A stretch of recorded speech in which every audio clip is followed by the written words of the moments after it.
Começa agora mais um programa do Núcleo de Política e Cidadania, aqui do Canal 6, TV Comunitária do Rio. O site que você pode assistir a nossa programação, www.tvcomunitariatudojunto.rio, está aí na sua tela. O telefone e o e-mail para você interagir com a gente. Hoje nós vamos falar sobre Rebelde Sempre. É um canal no YouTube onde o jornalista Cid Benjamin e o professor da UF, Daniel Arão Reis, falam sobre o quê? Então vocês aí, vamos falar aqui para os telespectadores da TV Comunitária, por que acessar o canal Rebelde Sempre? Porque é preciso ser rebelde, sempre. A gente, mais ainda agora. O Daniel é um velho amigo, companheiro de muitas batalhas. Nós fizemos movimento estudantil nos anos 60, militamos juntos na clandestinidade, depois contra a ditadura, estivemos presos juntos, estivemos juntos no exílio, estivemos juntos na volta. Então, é uma amizade muito profunda e uma experiência de convivência na militância política também muito profunda. Nesse quadro que a gente vive hoje no Brasil, um quadro complicado, quer dizer, se houvesse uma intenção de destruir, de desfazer esse país, o governo não estaria fazendo coisa diferente. É preciso que a gente mantenha a chama da rebeldia e trate de lutar, de se mobilizar, de informar as pessoas. Tanto eu como o Daniel estávamos fazendo isso. Até que em certo momento ele me chamou e disse: tá bom, nós estamos mais velhos, mas é preciso usar essas ferramentas da modernidade. Que tal fazermos um canal no YouTube? E junto com uma outra amiga, Andréa Pena, que você conhece, inclusive, claro, jornalista, e ela entende mais de edição de imagens e de redes sociais, etc. Os três estamos com o Rebelde Sempre no ar. Então vamos dar uma força aqui para o Rebelde. Você pode colocar lá no buscador, o Google ou outro, certo? Rebelde Sempre. Cuidado, porque tem outros eventos chamados Rebelde, inclusive novela e tal. Mas é Rebelde Sempre. Agora, Daniel, o que é ser rebelde no momento atual? Eu vou recorrer aqui a referências que a gente tem utilizado no programa, que é uma espécie de lema, né, das nossas emissões. Opinião, diálogo e compromisso. Né? A opinião no sentido de que o programa é um programa que defende opiniões que procuram ser fundamentadas, evitando chutes e achismos. Né? Mas a gente faz questão de apresentar opiniões para o debate, ou seja, é um programa assertivo, é um programa afirmativo. E por isso o compromisso, né? Porque assume compromissos com a mudança desse país e com a reversão dessa situação sinistra, né, que estamos vivendo nesse momento. Tem muita gente, inclusive, se desesperando.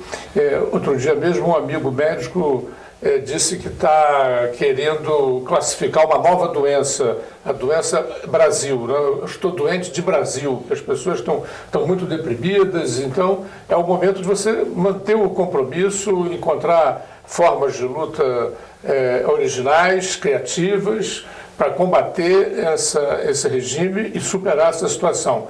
Então, nós temos esse compromisso. E, finalmente, o diálogo. É um programa aberto ao diálogo, é um programa que incentiva a crítica, que incentiva contribuições para que nós possamos melhorar as nossas emissões e também apreciamos a contradição, apreciamos o contraditório, não nos ofendemos com críticas e baseamos o nosso trabalho numa perspectiva de diálogo, de interação e de participação das pessoas que nos ouvem e nos veem. Ô Cid, como é que você falaria sobre a dinâmica que vocês criaram aí para esse canal e a temática, o foco da temática, qual é? Como é que todos os três se colocam perante as câmeras, como é que é? Olha, nós gravamos uma vez por semana. Em geral, gravamos uma participação minha, outra do Daniel, cerca de 8 a 10 minutos.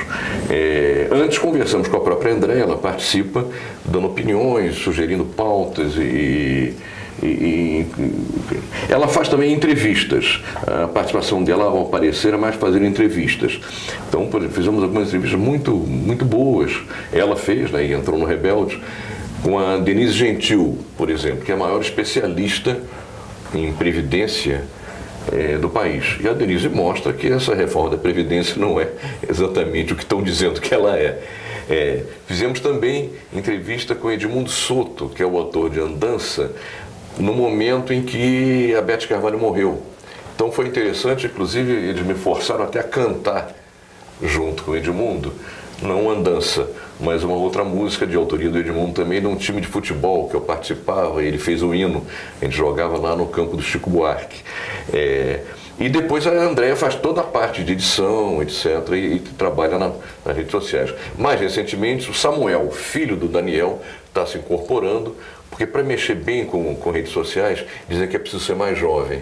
Então o Samuel vai nos ajudar a entrar mais, navegar nesse terreno. Sobretudo no Instagram, né? Que é uma dimensão dessas novas técnicas que está, inclusive, superando, né, em termos de divulgação, o tradicional, o que já se tornou tradicional, embora novo também, o Facebook. Né? Você faz uma sinergia nessas redes e tal, e isso uma ajuda a outra, né? A gente está querendo também encontrar um meio, que começamos há muito pouco tempo, começamos em abril, o nosso trabalho ainda é bastante artesanal, a nossa perspectiva é, inclusive, ganhar níveis de profissionalização no futuro próximo, para que a gente possa apresentar os programas com maior qualidade técnica, né? Que se torne mais audível e visível o nosso programa. Então, temos também a intenção de explorar a dimensão do podcast, né? Que também é um outro meio de comunicação. Isso, é mais de áudio. Extraordinário, que está se disseminando muito. Então, a nossa ideia a gente sempre divulga os nossos programas também no Facebook, né? E, finalmente, eu também divulgo no Twitter. Né? Isso. Agora vamos entrar aí no conteúdo. A última gravação que vocês fizeram, que cada um fez, qual a temática, pelo que o Cid respondeu, uma temática mais política da conjuntura e também questões culturais, etc. Então, qual a avaliação que vocês estão fazendo politicamente do momento? Em geral, eu falo mais da política nacional. E o Daniel, que tem uma vasta experiência de política internacional, ele se aventura por esses terrenos e com informações muito mais abalizadas do que 99% do que aparece por aí. Então você fala aí da política nacional, qual é a sua avaliação que você está fazendo? Se você estivesse aqui gravando Rebeldes hoje, você sabe que hoje nós estamos na quarta-feira, dia 21 de agosto. Nós vamos gravar o Rebeldes da semana amanhã. Isso. Eu já pensei o que eu vou dizer amanhã. Então você vai falar agora, porque esse programa vai passar depois do Rebelde. Esse acontecimento na ponte, quando um desequilibrado, uma pessoa doente, sequestrou um ônibus e ameaçando os passageiros, etc. Depois de 3 horas, cercado pela polícia, ele foi, na linguagem do governador, foi abatido a tiros de fuzil. Evidentemente que se uma situação como essa, se há risco para a vida dos passageiros, dos reféns, ou da policiais envolvidos, quer dizer, é inevitável que se elimine. Possa ter essa solução, né? Porque era um confronto. Mas eu me pergunto, indo na contramão do que diz a maioria das pessoas, que acham que a polícia agiu muito bem, com muito profissionalismo, e eu acho que não. Eu acho que em casos como esse, você tem que, em primeiro lugar, cansar o sequestrador, negociar a exaustão, chamar a família dele, ver outras formas, etc. E esse sequestrador era claramente um cara desequilibrado, ele saiu do ônibus várias vezes, quando ele foi batido, estava fora do ônibus, portanto não havia uma situação imediata que ele colocasse em risco a vida dos reféns que estavam amarrados por ele lá dentro. Enfim, é uma coisa que não justifica muito esse desfecho. A meu ver, não houve uma tentativa, no nível que deveria haver, de resolver o problema sem morte. Mas 2 coisas me preocuparam ainda mais. Porque isso aí foi um erro, enfim, eu considero um erro, mas isso acontece. Eu não estou aqui para demonizar quem quer que seja, eu não quero demonizar a polícia também. Agora, quero demonizar 2 coisas. Primeiro, o comportamento do governador. estava lá na história, não tinha nada a ver com a história, e pegou um helicóptero, foi para a ponte Rio-Niterói, saltou da ponte, depois do sequestrador morto. Já estava resolvida a questão. Eles mantiveram o aparato policial para a chegada do governador, que salta do helicóptero e sai correndo, comemorando, dando socos no ar e pulos, como se fosse o Pelé comemorando um gol. Quer dizer, troço absolutamente descabido. Isso uma coisa meio esquisita, meio de psicopata. E a reação da sociedade também, me parece que esse comportamento do governador mereceria uma crítica duríssima, quer dizer, um espalhafato, um exibicionismo, uma coisa, comemorando a morte do rapaz que era um desequilibrado mental e tal, e a gente vai promover os policiais que estavam envolvidos no caso por bravura, enfim, isso é muito grave. Agora, enfim, ele foi eleito, ele é assim, é ruim quando a sociedade não reage. Mas Cid, houve alguma reação, não na magnitude que eu acho que você estava esperando, tanto é que na coletiva ele respondeu à crítica. Ele disse o seguinte: não, eu não estava comemorando a morte. Claro que ele estava comemorando a morte, mas ele teve que fazer uma demagogia ali. Ele recuou e falou: não, eu estou comemorando a vida das pessoas que se mantiveram. Entendeu? Com essa fiada. Aquela comemoração foi chocante. Claro. Eu fiquei chocado. Olha que eu tenho 70 anos, eu já vi coisas feias nessa vida. Agora, aquilo ali é um negócio de psicopata. Tudo bem. Psicopatas individualmente existem. Agora, a sociedade, eu acho que ela reagiu muito pouco. E tinha que reagir muito mais. Então vai ser o rebelde de amanhã. Vai ser isso, então nós estamos antecipando aqui. Acompanhar acontecimentos da conjuntura. Isso. O que está vendo, o que está acontecendo, para que seja o mais quente possível. E aí, Daniel, antecipa para gente. Nós só vamos, eu estou assumindo o compromisso, nós só vamos mostrar o programa depois que subir para o YouTube lá o canal, a avaliação de vocês. E aí, Daniel, sobre a questão internacional, o que você vai comentar? A minha participação no Rebeldes não é obrigatoriamente sobre política internacional, para a qual eu aproveito muito a minha experiência como professor de História Contemporânea durante décadas. Então, por exemplo, a última emissão que a gente fez, ainda vai ao ar, deve estar indo ao ar hoje ou amanhã. Eu estava fazendo uma viagem na Alemanha e eu então fui à cidade de Munique e ali fiz uma apresentação junto à cervejaria que se tornou histórica porque ali o Hitler apresentou o programa do Partido Nazista, que se tornaria depois uma orientação para o partido enquanto a Alemanha nazista durou. Também daquela cervejaria, ele tentou um golpe de Estado que foi derrotado. E eu trabalhei nessa missão a problemática da conciliação das elites alemãs na época com o nazismo, na perspectiva de instrumentalizar o nazismo, depois quando viram a coisa, o sentido que a coisa estava tomando, já era tarde, não é? Então era uma missão. Havia um recado embutido nessa. Havia um recado embutido, claro, em relação ao nosso país, não é? Em que também muitos liberais acharam por bem instrumentalizar o Bolsonaro e agora estão tendo muitas dificuldades em não serem instrumentalizados por ele, né? Porque é um cavalo bravio, né? Que é o apelido dele no exército era cavalão, né? Então é um cavalo bravio que não se sujeita a controles. A emissão de amanhã, porque como eu disse, eu trato de modo geral de política internacional, mas não obrigatoriamente, né? Eu estava hesitando ainda o que eu vou fazer, ou se vou tecer considerações sobre os movimentos sociais de Hong Kong, a respeito dos quais eu já falei, mas que tem crescido muito e tem gerado muita polêmica, se é um movimento pela democracia ou se é um movimento anticomunista.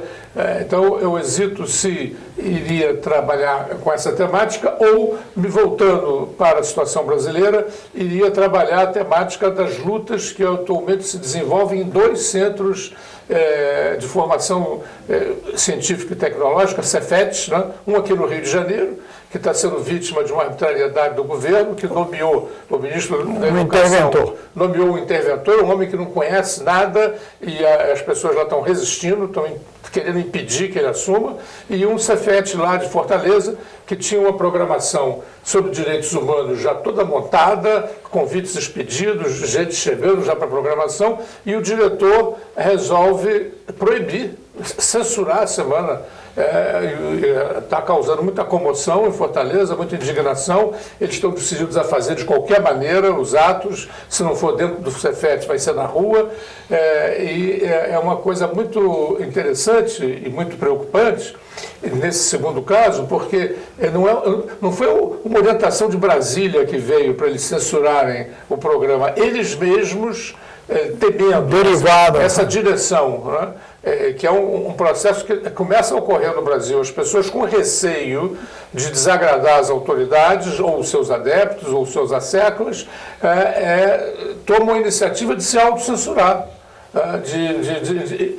de se auto-inibir, né? Do ponto de vista do exercício das liberdades democráticas que estão garantidas ainda pelas nossas leis e pela nossa Constituição. Então, eu estou hesitando se vou fazer sobre uma ou sobre outra. Rebeldes sobre Hong Kong, ou trazer para essa realidade que é muito viva, muito inspiradora, essas lutas, porque elas, se desenvolvendo, elas superam essa sinistrose que tomou conta de muita gente que fica aí desesperada, meio inativa, não é? Só se manifestando através de Facebooks, mas a hora é de, claro, exercitar tudo que pode ser exercitado no nível das mídias, mas também participar no terreno de lutas concretas que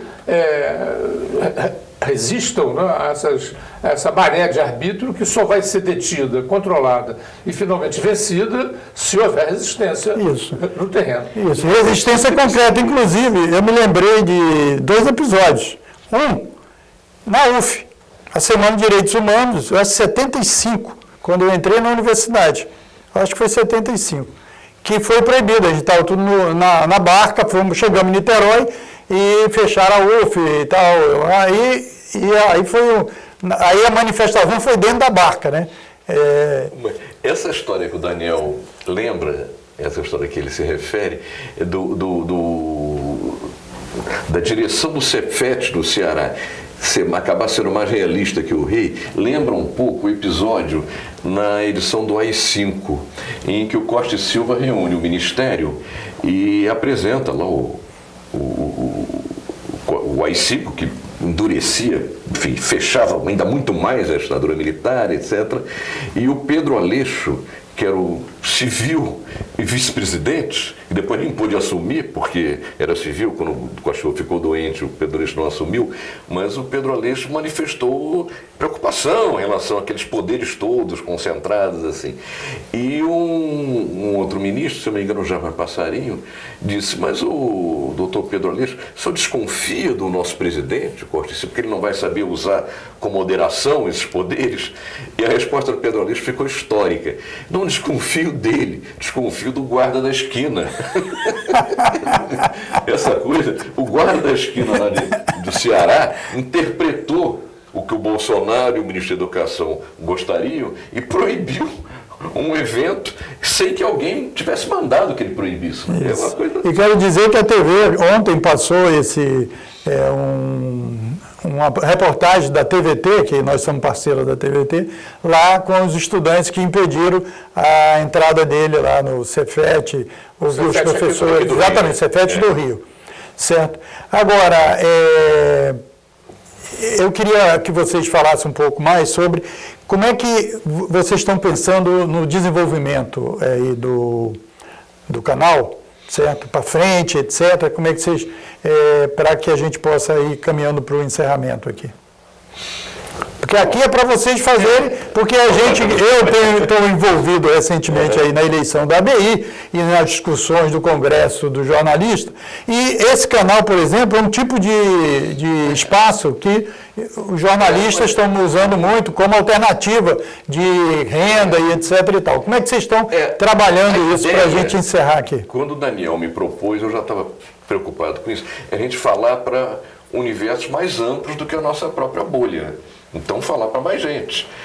Portanto, sair daquela coisa dos meus amigos do Facebook, meus amigos daqui ou dali, daquela entidade. Então, falar para fora. Nesse sentido... Já está tendo uma repercussão?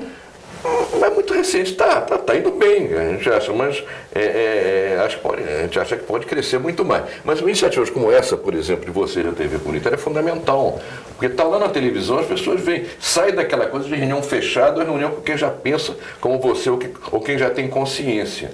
Nós estamos muito no início e estamos com esse desafio de abrir, além do canal no YouTube, explorar mais as redes sociais, nesse sentido a vinda do Samuel, filho do Daniel, vai ajudar a Andréia nessa coisa e tal. Agora, é algo que a gente está querendo sair da bolha, falar para fora.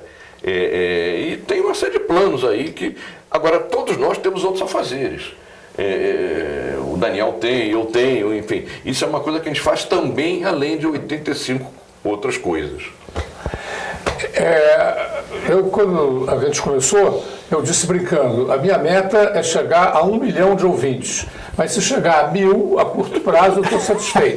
Não é? Quer dizer, a ideia realmente é você expandir. Para isso, evidentemente, que nós teremos que buscar fontes de financiamento que não nos torne dependentes, no sentido do conteúdo que a gente divulga, mas que possa nos viabilizar ter equipamentos e técnicas, né, que só um nível de profissionalismo maior consegue obter. Então, esse é o nosso objetivo. A gente vai continuar o Rebelde Sempre, em qualquer circunstância. Porém, vamos procurar